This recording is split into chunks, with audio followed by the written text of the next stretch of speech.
Welcome back, tennis fans. Here we are for another short news clip.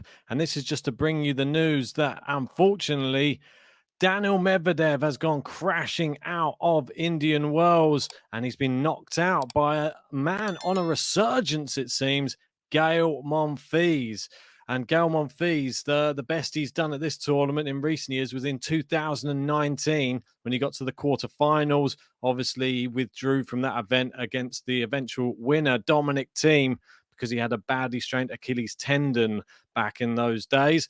Medvedev, he's only managed to get to the third round. Last year, it was the fourth round.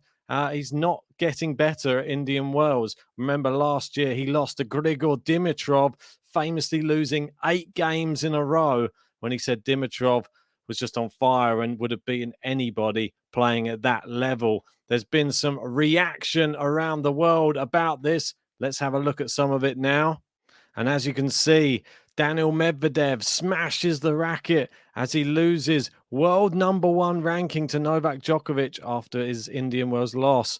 So he didn't only lose the match, he also lost being world number 1 as well. He didn't have it for very long, did he? And as you can see, looks quite angry about the whole thing. And I'm not surprised as well. He was, number 1 seed in this tournament. He was probably looking to try and face Rafael Nadal again and get one back over on him, but he's not going to be able to face him for a third time this year. We've had Jose Morgado in saying, wow, Gael Monfils beats the world number 1 for just the second time in his career, first since 2009, defeating Medvedev 4-6, 6-3, 6-1 to reach the last 16 in Indian Wells, where he will play Carlos Alcaraz. I mean, what a matchup that'll be. And Djokovic will return to the top of the rankings next Monday, 3 weeks after leaving that number 1 spot. Something else that was quite interesting in this was, obviously, we've had these two, Emma Raducanu and Daniil Medvedev, sort of having parallels with their careers at the moment. We had both with a 4th round at Wimbledon, then both won the US Open, and now a 3rd round exit at Indian Wells. So they're sort of running in parallel, these two. But we got to say a massive congratulations to Gael Monfils. He's the star of the moment.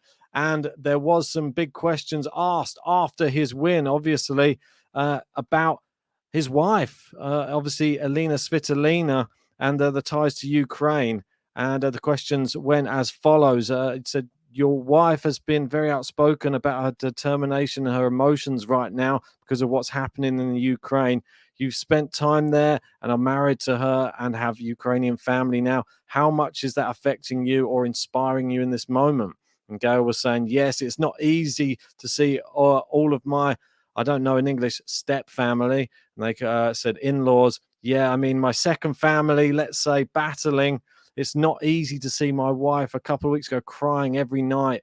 It was tough. You know, it was tough. Of course, I was, I'm being there for her every day for her and the family. Still quite a lot of family is there. It's tough to describe because I'm in it. And it's just kind of crazy, you know, when you think about it. But we try to manage it the best way we can. And definitely for myself, you know, I try to be the shoulder and everything that she can lean on. And definitely to my second family, you know, I'll do anything for them to make them happy, safe, and everything that I can do. And that's such nice words there from Gael, and I expect nothing less. I mean, just such a nice guy. All of our thoughts here at Game to Love go out to Elina Monfils and all of her family in Ukraine as well. Really hoping the best for all of them and everybody else there. Let us know your thoughts on the resurgence of Gael Monfils. What do you make of it? Are you super shocked, or do you think Gael Monfils is now finally back? Obviously, he had that terrible run of form when COVID struck, and now he's playing regular tennis again. He seems to be playing some great stuff, and he was really dominating in that 3rd and final set. If you haven't already, hit a like on this video, subscribe to Game to Love if you're new, and leave a comment in that section below.